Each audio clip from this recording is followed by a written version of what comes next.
Hello friends, welcome to Study in Assamese. আজি আমি এই ভিডিওটোত এভাৰেজৰ ওপৰত চাৰিটা প্ৰবলেম ডিসকাস কৰিম। ফাৰ্স্ট প্ৰবলেমটো হৈছে the average of 6 numbers is x. The average of 3 of this is y. মানে ফাৰ্স্ট 3 নাম্বাৰছৰ এভাৰেজটো কৈছে y. If the average of the remaining 3 is z, then আমি x y z ৰ মাজত আমি ইয়াৰ পৰা ৰিলেচনটো চুজ কৰিব লাগে। আমি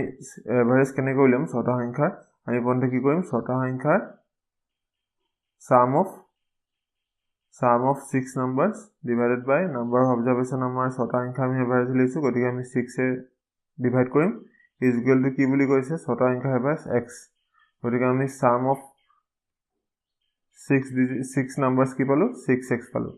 ঠিক তেনেদৰে এটো ষ্টাইলত যদি আমি কৰিব যাও এভাৰেজটো এটো ক্ষেত্ৰত আমাৰ কি হ'ব sum of কি কৈছে average of 3 of this is y কৈছে গতিকে আমি তেনেকে sum of First 3 numbers আমি কি পাই যাম তেতিয়া হলে 3y পাই যাম ঠিক তেনেদৰে ৰিমেইনিং 3 numbers অৰ এভাৰেজ কি কৈছে z কৈছে গতিকে এটো ষ্টাইলটা আমি কৰিব ললে কি পাম sum of remaining 3 এটো হৈছে ফাৰ্স্ট 3 এগিৰা হৈছে ৰিমেইনিং 3 আমি কি পাম 3z গতিকে আমি ফাৰ্স্ট 3 numbers অৰ আমি sum পালো 3y আৰু লাষ্ট 3 numbers অৰ আমি sum পালো 3z গতিকে ফাৰ্স্ট তিনটা সংখ্যা আৰু লাষ্ট তিনটা সংখ্যা যদি আমি সামটো প্লাস কৰি দিও আমি গুটেই ছটা সংখ্যা আমি সামটো পাই যাম গতিকে কি হ'ব sum of first 3 numbers is plus sum of remaining 3 numbers is equal to sum of 6 numbers গতিকে sum of 3 numbers আমি পালো 3y আৰু sum of আমি remaining 3 numbers আমি পালো 3z আৰু sum of 6 numbers আমি পালো 6x এটো ফাদাৰ সিম্পলিফাই কৰিলে কি হ'ব y plus z is equal to twice x গতিকে ইয়াৰ পৰা আপুনি চাবলৈ গলে অপচন নম্বৰ বি টো কাৰেক্ট হ'ব এটো এটা সিম্পল প্ৰবলেম আছিল এতিয়া আমি নেক্সট প্ৰবলেমটো কৰো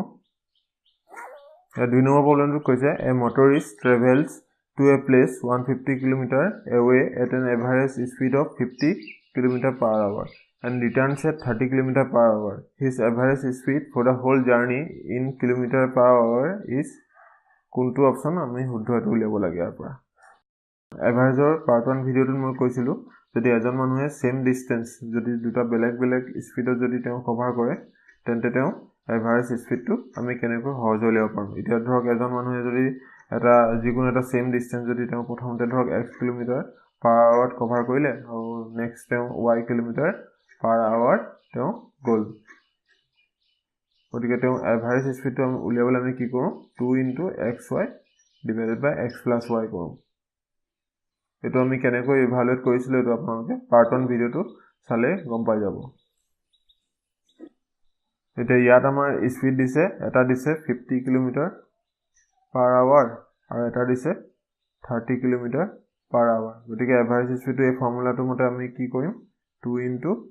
50 into 30 divided by 50 plus 30 এতিয়া ওপৰত কি হ'ব 3000 আৰু তলত হ'ব 80 এটো যদি আমি ফাদাৰ সিম্পলিফাই কৰো 2 4 যায় 8 2 150 যায় 300 2 2 যায় 4 275 যায় 150 আৰু এটো যদি আমি এটা কৰো 37.50 পাম গতিকে আমাৰ অপচন সি টো আমাৰ কাৰেক্ট আনসাৰ এটা আমি নেক্সট প্ৰবলেমটো কৰো 10 years ago the average age of a family of 4 members was 24 years two children having been born with age differences of 2 years the present average age of the family is the same মানে 24 years the present age of the youngest child is আমি এই option পৰা choose কৰিব লাগে এটা তেও আমি 10 years আগত তেওঁলোকৰ চাৰিজন member total sum of the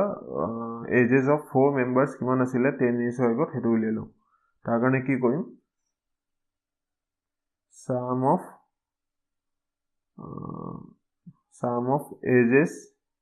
of 4 members etu 10 years ago ago 10 years ago calculation to ami kori asu divided by 4 is equal to ki boli koise 24 years asile gotike 10 বছৰ আগত তেওঁলোকৰ চাৰিজনৰ বয়সৰ যোগফল কিমান আছিল ages of 4 members 24 into 4 কৰিলে 96 হ'ব গতিকে তেওঁলোকৰ 10 বছৰ আগত চাৰিজন মেম্বাৰৰ বয়স টোটাল বয়সটো আছিল 96 এতিয়া 10 বছৰ পিছত এতিয়া মানে কাৰেন্ট যদি উলিয়াবলৈ আমি কি কৰিম গুটে আটাইকেজনৰ বয়সৰ লগত 10 বছৰ প্লাস হৈ গৈছে কাৰণ আমি এটো উলিয়াইছো আমি 10 বছৰ আগত এতিয়া যদি আমি চাবলৈ যাওঁ গুটে চাৰিজনৰ আমি বয়সত আমি 10 বছৰ প্লাস কৰিব লাগিব গতিকে টোটাল আমি চাৰিজনৰ কাৰণ আমি 40 প্লাস কৰিব লাগিব গতিকে 96 প্লাস 40 কৰিলে হ'ব 136 গতিকে এটা কাৰেন্ট তেওঁলোকৰ এজ হল sum of ages of 4 members এটো হৈছে present age চাৰিজন মেম্বাৰৰ এজৰ টোটালটো হৈছে 136 এতিয়া ইয়াত কি কৈছে ইয়াত দুটা চাইল্ড জন্ম হৈছে তেওঁলোকৰ এজ ডিফাৰেন্স হৈছে 2 years গতিকে এজনৰ যদি বয়স x হয় ইজনৰ কি হ'ব x + 2 এতিয়া আগত চাৰিজন মেম্বাৰ আছিল দুজন জন্ম হোৱাৰ পিছত টোটাল মেম্বাৰ হৈ গল ফ্যামিলি মেম্বাৰ হৈ গল 6 জন গতিকে আমি 6 জনৰ বয়সৰ আমি এতিয়া এভাৰেজটো উলিয়াম তাৰ কাৰণে কি কৰিম আমি জানো যে চাৰিজনৰ এতিয়া কাৰেন্ট এজৰ টোটালটো হৈছে 136 আমি 136 পুট কৰিলো প্লাস এই দুজনৰ বয়স x + 2 ডিভাইডেড বাই আমি এটা কি কম 6 জনৰ আমি এভাৰেজ উলাইছো আমি 6 লিখিম আৰু কৈছে average two family is the same বুলি কৈছে এভাৰেজ টু সেম বুলি কৈছে 24 ইয়াৰ্স বুলি কৈছে গতিকে আমি 24 লিখিম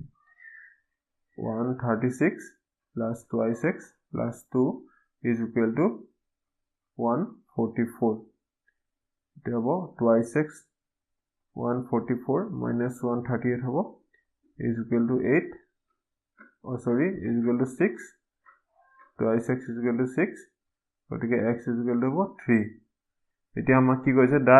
present age of the youngest child তো এজনৰ পাই গলো আমি x equal to 3 পালো এজনৰ বয়স পালো 3 years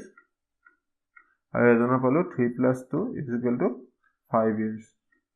গতিকে youngest জনৰ age তো হ'ব 3 years গতিকে অপচন নম্বৰ 3 টো কাৰেক্ট এটা আমি নেক্সট প্ৰবলেমটো কৰো in a school with 600 students the average age of the boys is 12 years the average date of the girls is 11 years if the average age of the school is 11 years 9 months then the number of girls in the school is আমি এটো উলিয়াব লাগে মানে ছোৱালীবোৰৰ সংখ্যা কিমান আছিল উলিয়াব লাগে ছোৱালীৰ সংখ্যা স্কুলখনত ছোৱালীৰ সংখ্যা কিমান আছিল এটো আমি উলিয়াব লাগে 600 জন ষ্টুডেন্ট আছে তাৰে ল'ৰাবোৰৰ এভাৰেজ এজ হৈছে 12 years আৰু ছোৱালীবোৰৰ হৈছে 11 years আৰু গোটেই স্কুলখনৰ ষ্টুডেন্ট বিলাকৰ এভাৰেজ এজ হৈছে 11 years 9 months আমি এতিয়া ছোৱালীৰ সংখ্যা উলিয়াব লাগে এটা আমি প্ৰথমতে কি কৰিম আমি ধৰি লম যে number of girls তো আমি ধৰি লম let the number of girls be x বুলি ধৰি লম তো number of boys কিমান হ'ব টোটাল আছে 600 ষ্টুডেন্ট গতিকে 600 ৰ পৰা আমি গাৰ্লছৰ সংখ্যাটো মাইনাস কৰিলে আমি বয়জৰ সংখ্যা পাই যাম 600 - x হ'ব এটা কোৱেশ্চনত কি কৈছে the average age of boys is 12 years বুলি কৈছে তো ল'ৰাবোৰৰ এভাৰেজ এজটো কি কৈছে 12 বছৰ গতিকে আমি ল'ৰাৰ সংখ্যা পাই গলো 600 - x এতিয়া আমি কি কৰিম sum of ages of boys divided by number of boys 600 - x is equal to 12 মানে আমি কি পাই গলো ল'ৰাবোৰৰ বয়সৰ যোগফলটো কিমান পালো 12 into 600 - x ঠিক তেনেদৰে ছোৱালীবোৰৰ বয়সৰ যোগফলটো কি পাম sum of ages of girls ইয়াত যেনেকৈ আছে 11 years দিয়া আছে এভাৰেজটো আৰু ছোৱালীৰ সংখ্যা আছে x গতিকে ইয়াত পাই যাম আমি 11x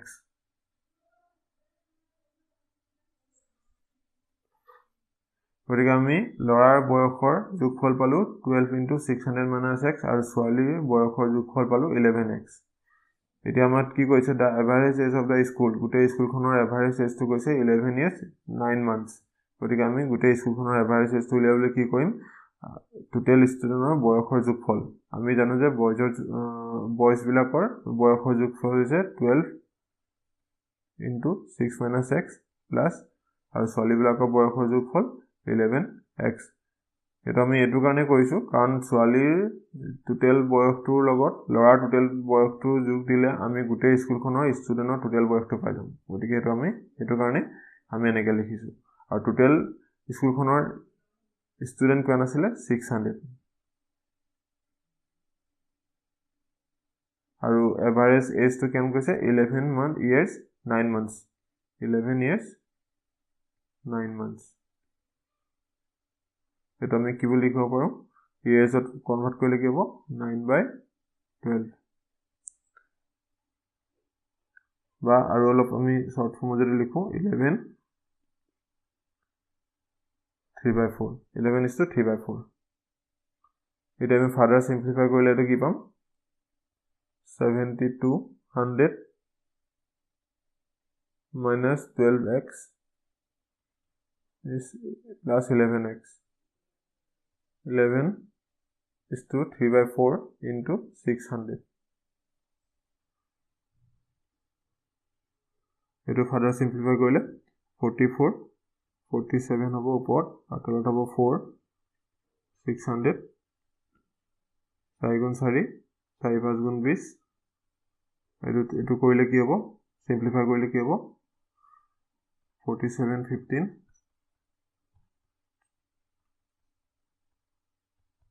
705 আৰু ইয়াত যে শূন্যটা আছে এটা শূন্যটা পুট কৰিম এটা কি হ'ব ইয়াত -x হ'ব আৰু 7050 -7200 হ'ব এটো আমি ইফালে লৈ গলো এতিয়া হ'ব -x = আমি এই গিটা কৰিলে কি পাম -150 গতিকে x = 150 গতিকে ইয়াত কি কৈছে আমাৰ the number of girls উলিয়াব দিছিলে আমি number of girls কিমান ধৰিছিলো x গতিকে আমি কি পাই গলো x = 150 পাই গলো গতিকে আমাৰ শুদ্ধ এনসাৰটো কি হ'ব a গতিকে এভাৰেজৰ প্ৰবলেম বিলাক আমি এনেদৰে সলভ কৰিব পাৰো আশা কৰিছো আজিৰ ভিডিওটো আপোনালোকৰ বাবে হেল্পফুল হ'ল যদি হেল্পফুল হ'ল আপোনালোকে এই ভিডিওটো লাইক কৰিব আৰু শেয়াৰ কৰিব আৰু আমাৰ চেনেলটো সাবস্ক্ৰাইব কৰিব ধন্যবাদ